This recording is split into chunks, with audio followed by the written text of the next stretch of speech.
Hi guys, welcome to the most confusing word, prepositions.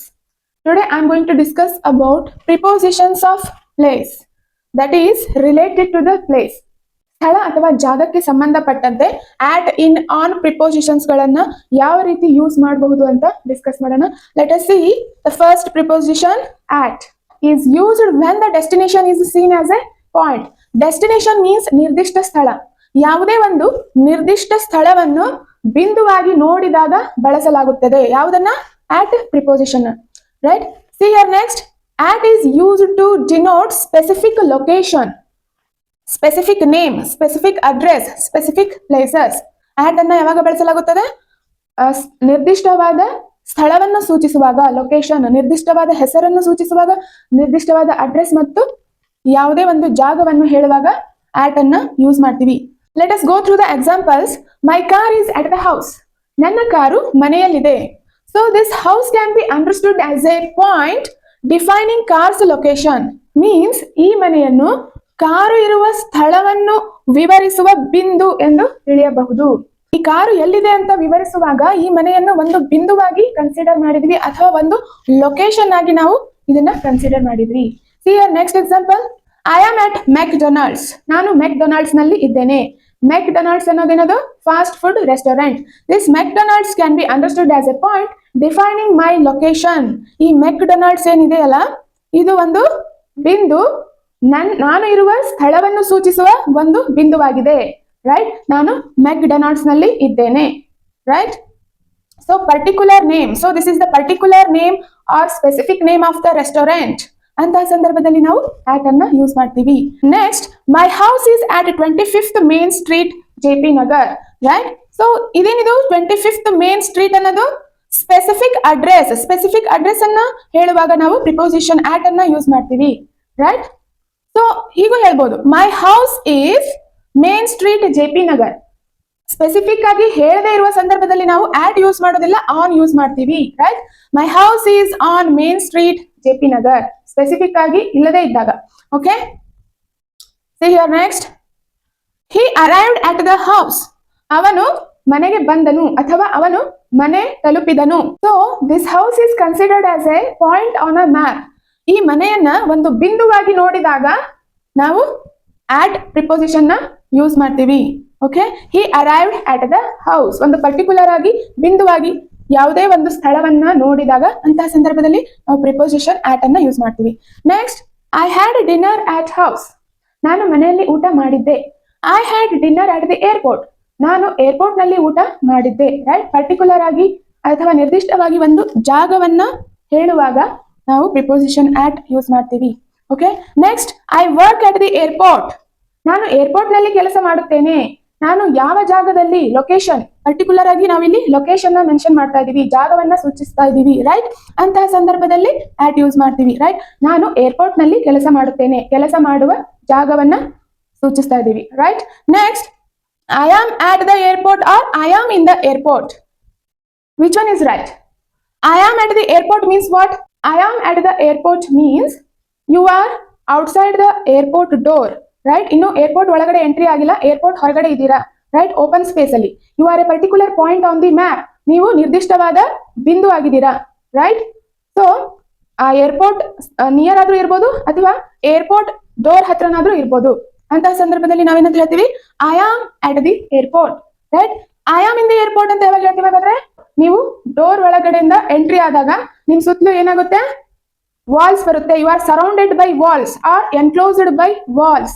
ನೀವು 4 ಗೋಡೆಗಳ ಮಧ್ಯೆ ಇದ್ದಾಗ ಏರ್ಪೋರ್ಟ್ ನಲ್ಲಿ ಅವಾಗೇನಂತ ಹೇಳ್ತೀರಾ? I am in the airport. Right? But still you are at the airport. Right? So see here, this one is exception. I am at home. Right? I am in home. ಯಾವ್ದು correct ಹಾಗಾದ್ರೆ ಇವೆರಡರಲ್ಲಿ? I am at home. This is always preferred one in this case. Okay? I am in home. ಅದು ಕೂಡ technical ಆಗಿ correct ಆಗಿದೆ, but ನಾವು ಯಾವಾಗ್ಲೂ ಇದನ್ನೇ prefer ಮಾಡ್ತೀವಿ. In this case I am at home. Even though you are surrounded by a walls in a house. ನೀವು ಮನೆ ಒಳಗಡೆ ಇದ್ರೂ ಕೂಡ ಇದನ್ನೇ ಯೂಸ್ ಮಾಡ್ತೀವಿ, ಐ ಆಮ್ ಅಟ್ ಹೋಮ್ ಅಂತ. Okay? Take another example. Anita is waiting for her friend at the bank. Right? Anita ಅವಳ ಫ್ರೆಂಡಿಗೋಸ್ಕರ ವೇಟ್ ಮಾಡ್ತಾ ಇದ್ದಾಳೆ. ಎಲ್ಲಿ? ಬ್ಯಾಂಕ್ ಹತ್ರ, ರೈಟ್? ಬ್ಯಾಂಕ್ ಹೊರಗಡೆ ನಿಂತ್ಕೊಂಡಿದ್ದಾಳೆ ಅಂತ ಅರ್ಥ, ರೈಟ್? ಅಥವಾ ಬ್ಯಾಂಕ್ ಡೋರ್ ಪಕ್ಕ ನಿಂತ್ಕೊಂಡಿರ್ಬೋದು, right? She is a particular point on the map. ಅವಳು ಒಂದು ನಿರ್ದಿಷ್ಟವಾದ ಬಿಂದು ಆಗಿದ್ದಾಳೆ. She is not inside the bank. Bank ಒಳಗಡೆ ಇದ್ದಾಗ she is in the bank. So in this case, this is exception, you have to remember. See here next, in this preposition in indicates an area or volume. See here, in this case we used when the destination is seen as a point. ಒಂದು ಸಣ್ಣ ಬಿಂದುವಾಗಿ ನೋಡಿದ್ವಿ ನಾವು ಯಾವಾಗ? preposition at ಬಳಸುವಾಗ. ಆದ್ರೆ ಇಲ್ಲಿ in is used when the destination seen as large area, right? ಒಂದು ನಿರ್ದಿಷ್ಟವಾದ ಸ್ಥಳವನ್ನು ಪ್ರದೇಶವಾಗಿ ನೋಡಿದಾಗ ಇನ್ ಪ್ರಿಪೋಸಿಷನ್ ನ ಬಳಸ್ತೇವೆ, ರೈಟ್? ಇಲ್ಲಿ ನಾವು ಒಂದು ನಿರ್ದಿಷ್ಟವಾದ ಸ್ಥಳವನ್ನ ಬಿಂದುವಾಗಿ ನೋಡಿದ್ವಿ, right? See the example, I live in India, right? India is a country that is large area, right?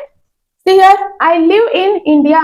ನಾನು ಇಂಡಿಯಾದಲ್ಲಿ ವಾಸಿಸುತ್ತೇನೆ ಅಥವಾ ಭಾರತದಲ್ಲಿ ವಾಸಿಸುತ್ತೇನೆ, ರೈಟ್?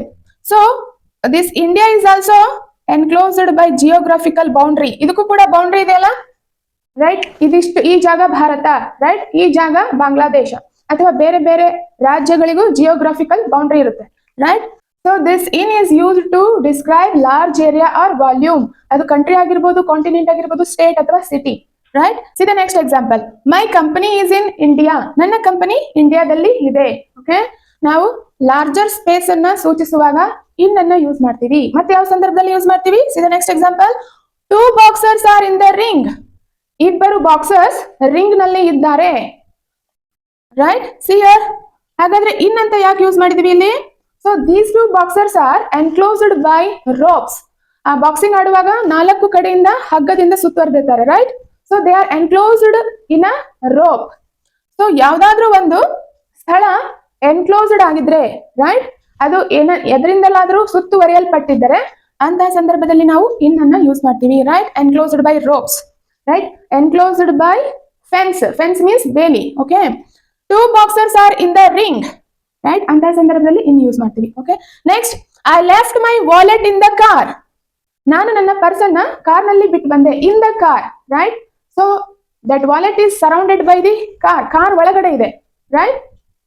ಸೊ ಯಾವುದೇ ಒಂದು ವಸ್ತು ಅದು ಯಾವುದೇ ಒಂದು ವಸ್ತುವಿನಿಂದ ಆವರಿಸಲ್ಪಟ್ಟಿದ್ದಾಗ ಅಂತಹ ಸಂದರ್ಭದಲ್ಲಿ ಇನ್ ಅನ್ನ ಯೂಸ್ ಮಾಡ್ತೀವಿ, right? Money is in my pocket, right? In pocket ಅಂತ ಹೇಳ್ತೀವಿ, ಆಟ್ ಪಾಕೆಟ್ ಅಂತ ಹೇಳಿದ್ರೆ ದುಡ್ಡು ಜೇಬಲ್ ಇದೆ, right? Next, boys are playing in the cricket ground. Cricket ground usually national cricket ಆಟ ಆಡುವಾಗ ಬೌಂಡ್ರೀಸ್ ನ ಸುತ್ತುವರಿಯಲ್ಪಟ್ಟಿರುತ್ತೆ, ರೈಟ್? ಅದನ್ನ ಎನ್ಕ್ಲೋಜರ್ ಮಾಡಿರ್ತಾರೆ. ಸೊ ಯಾವುದೋ ಒಂದು ಶೀಟ್ ಗಳಿಂದ ರೌಂಡ್ ಆಗಿ ಸುತ್ತುವರಿಸಿರ್ತಾರೆ, right? So the players are enclosed in a ground or in the field. ಒಂದ್ ವೇಳೆ ಈ ಕ್ರಿಕೆಟ್ ಗ್ರೌಂಡ್ ಯಾವುದೇ ಒಂದು ಫೆನ್ಸ್ ಅಂದ್ರೆ ಯಾವುದೇ ಒಂದು ಬೇಲಿಯಿಂದ ಸುತ್ತುವರಿಯಲ್ಪಡದೇ ಇದ್ದಾಗ ಅಂತ ಸಂದರ್ಭದಲ್ಲಿ ನಾವೇನಂತ ಯೂಸ್ ಮಾಡ್ತೀವಿ? ಆನ್ ಯೂಸ್ ಮಾಡ್ತೀವಿ. Boys are playing on the cricket field or cricket ground. Plain ಆಗಿರುತ್ತೆ ಗ್ರೌಂಡ್, ಯಾವುದೇ ಒಂದು ಬೇಲಿಯಿಂದ ಆ ಗ್ರೌಂಡ್ ಸುತ್ತುವರಿಯಲ್ಪಟ್ಟಿರೋದಿಲ್ಲ, ರೈಟ್? ಓಪನ್ ಸ್ಪೇಸ್ ಇದ್ದಾಗ ಆನ್ ಅನ್ನ ಯೂಸ್ ಮಾಡ್ತೀವಿ. ಸರ್ಫೇಸ್ ಇದ್ದಾಗ, ರೈಟ್? ಅದು ಆ ಗ್ರೌಂಡ್ ಒಂದು ಪರ್ಟಿಕ್ಯುಲರ್ ಏರಿಯಾ ಯಾವುದೇ ಒಂದು ಫೆನ್ಸ್ ಇಂದ ಸುತ್ತುವರೆದಿದ್ದಾಗ ಅದನ್ನ ವಾಲ್ಯೂಮ್ ಅಂತ ಕನ್ಸಿಡರ್ ಮಾಡ್ತೀವಿ. ಅವಾಗ ಅಂತಹ ಸಂದರ್ಭದಲ್ಲಿ ಇನ್ ಅನ್ನ ಯೂಸ್ ಮಾಡ್ತೀವಿ. Okay, see here, this is plywood, right?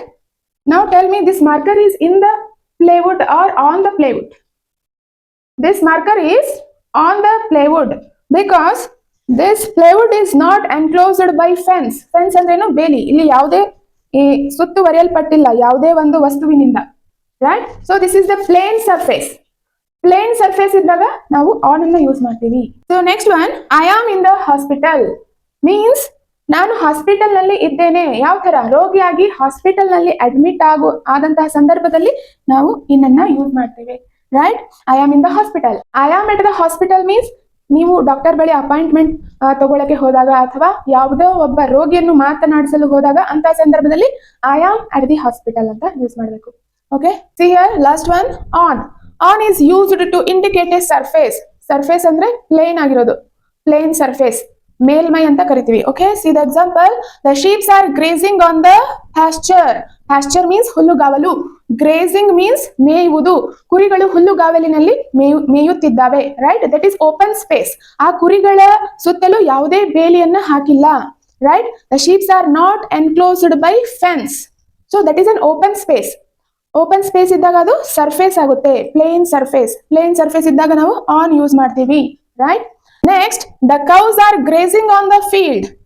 ಆಕಳುಗಳು ಹುಲ್ಲನ್ನು ಮೇಯುತ್ತಿದ್ದಾವೆ.